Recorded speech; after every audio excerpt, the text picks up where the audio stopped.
well, maybe move it back the season. Of course, if you see that happen, what you'll likely see is a lot of out-of-state games, they're going to get just killed right on the spot because if you move the season back, you can't follow the same schedule that you assigned yourself to with these out-of-state games. Like I see Columbia play in Valdosta week 3. If they move the season back, that game bites the dust right off the gate. Yeah, and that's the thing why I hope they don't do that too, because these out-of-state games, it's becoming more crucial by these years now. And a game like that, if you get rid of a game like that, I'll say not only it'll affect the traveling team, whoever's going out of state. It hurts the attendance and money also for this home school that's hosting that game as well. So we also saw with the spring losing their season. I had heard before at one point that some states even looked at the possibility of flipping spring and fall.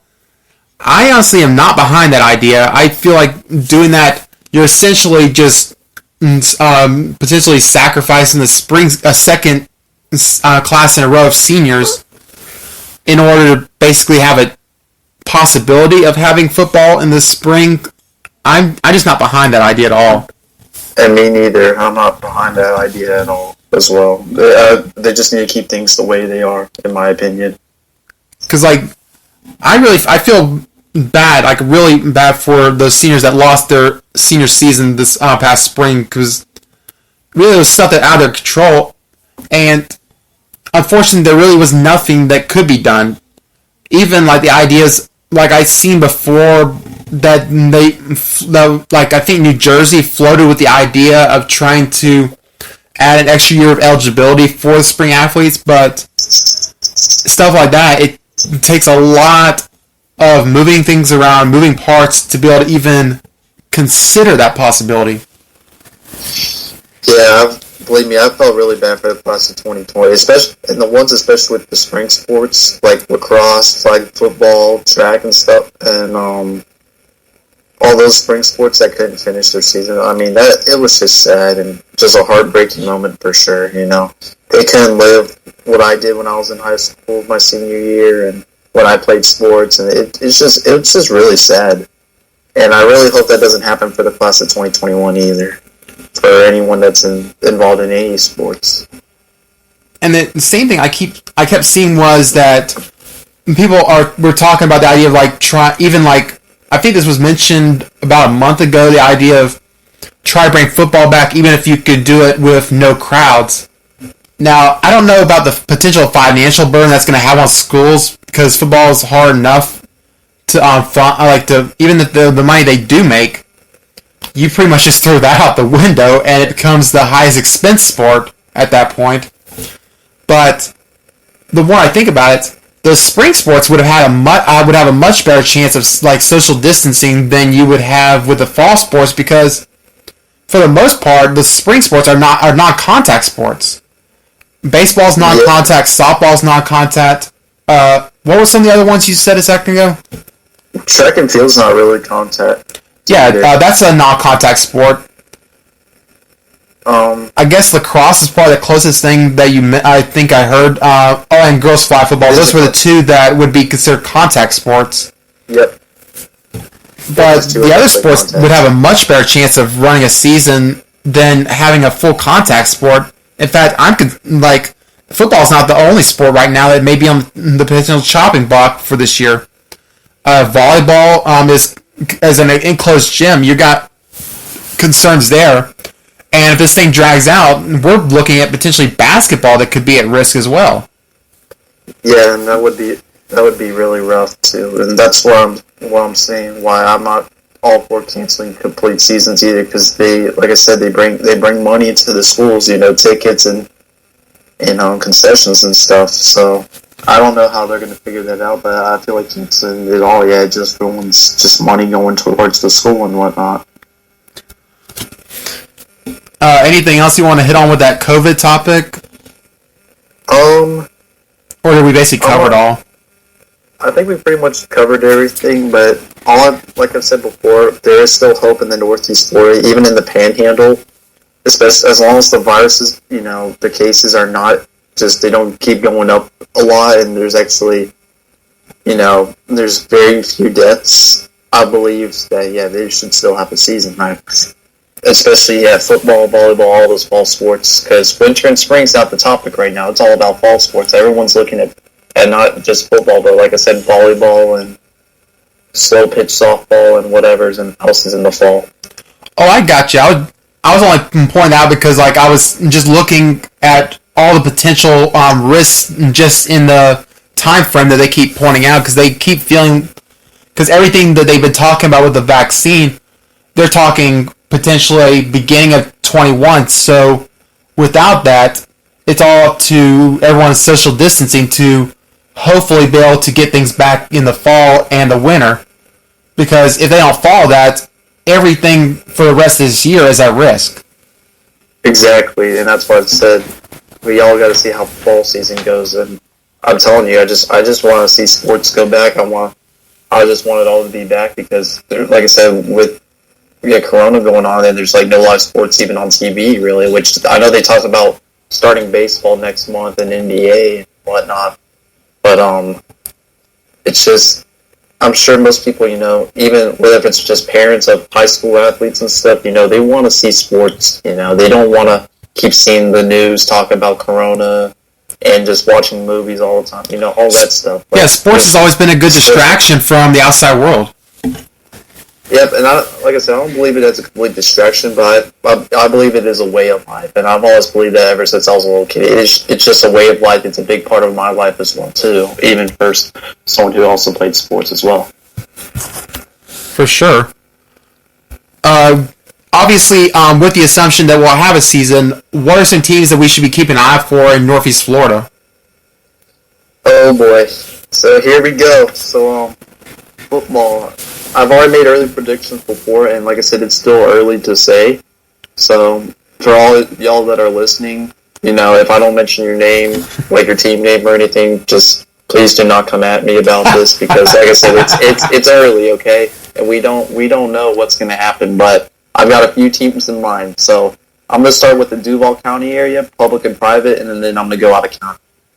Okay, so for Duval, I've got 7 teams in mind, public and private. So, 5 of them were public and 2 of them were private that I've got in mind so far. And I know it's probably be another weird year of Duval County football. It was kind of like last year, it's anybody's turn to win the Gateway because just the talent's a little more, evened out these days now. So I've got Terry Parker and Westside for sure that you guys should really watch those two, especially the season they had last year. I mean, they basically, as their last district game against each other, that was the district championship, and I believe they brought out a decent crowd out there, and it sounded like a really good game. I wasn't there for it, and I wanted to go to that game, but it was those two teams are still going to be talented. Both coaches, the head coaches, assistant coaches, they've been doing a great job. I would still keep an eye on Lee High School for sure. The Generals look like they could have a really good season next year despite some of the transfers. I believe they'll make playoffs again. First Coast is another team I would keep an eye on too because their talent pool's still pretty solid. Maynard and Fletcher. I can't forget about those two. Those two teams I would still look at too because I know they've lost some players in the past, but those two teams I believe will be the teams to watch out for as well. And Bulls and University Christian, those two will be pretty great. I believe they'll probably go to state, I would say, next season with the way those two are. I'm trying to think who else. I think that's pretty much it for Trinity Christian. Duval. Oh yeah, you can't forget Trinity Christian. I know they've been kind of off the board too, but Trinity I wouldn't sleep on either. But from what I've been around most people, they've talked about Bulls and University Christian the most about their football seasons. The thing I would also look at when I compared those three schools with UC, Bulls, and Trinity. Trinity by far has the toughest road to the playoffs of any of them. The 2A North is horrendous. 4A Region 1 is basically Bulls to lose. Sure, you got Bradford, should be a decent team in that region, and then you have like West Nassau, who could be decent as well. I just don't see either of them being a significant threat to Bulls, though. So it leaves Cocoa from Region 2 being their only significant threat to getting to states. Right, and like I was just saying, like, it's just two-way predictions. I'm not too sure right now because we haven't seen enough, with practices and, the whole transfers. And like I told you, I think this year would be anyone's year in Duval County to win Gateway.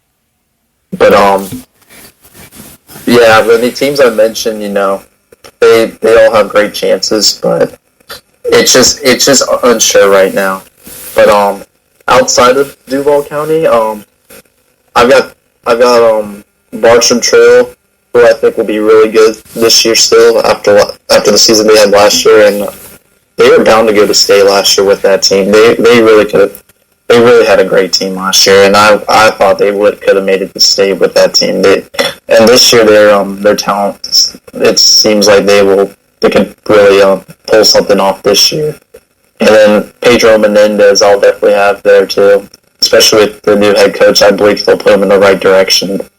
And then one team that's been one of the most talked about outside of Duval was Oakleaf. And Oakleaf next season will probably be just as good as last season, like last year's team.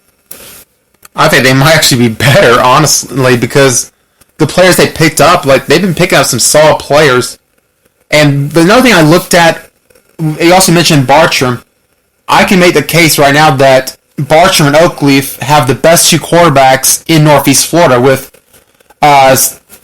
the quarterback from Bartram, who I believe is a Wake Forest commit. He can transfer from Benjamin up to Bartram.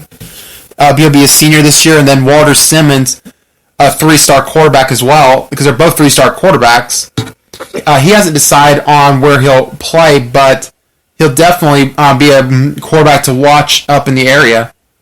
And they're both in the same district.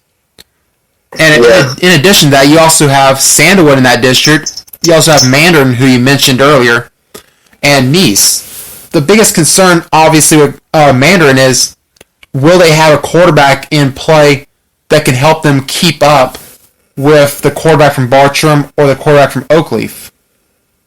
Yeah, that's I've said it before. They're probably the toughest district in the whole Northeast Florida area. It's been a big talk before even last year, and yeah, the quarterbacks I believe in all those teams in that district are going to be pretty solid. Even because I know Jeff Sims is no longer at Sandalwood and Carson Beck's no longer at Mandarin, and now it's all about who's going to be next to step up. And from what I've heard a lot of good things about the new QB1 for Mandarin and Sandalwood both. I've heard good things saying they will be ready to compete. You also mentioned Lee. Something that I don't think is talked about enough is how big of a loss Ralph Mercy graduating is going to be on that defense. Because the one thing I always remember that defense, they have a good secondary, but I felt like every time I watched them, none of the secondary players were the best player on defense. I always felt Mercy was the best player out there on defense because it didn't matter who the quarterback was. You put even Jordan Smith, a quarterback that made the IMG defenders look silly trying to chase him down.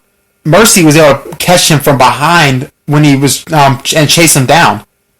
That dude is a freak athlete, and I didn't see anyone on that Lee roster, or at least when I was watching them last year, that I felt even came close to being the pass rusher that Mercy was. Yeah, that dude he has some serious talent. Yeah, going further out from those counties, if we go further down south, I would definitely look at Flagler Palm Coast is a team I would still watch. I think they will still have a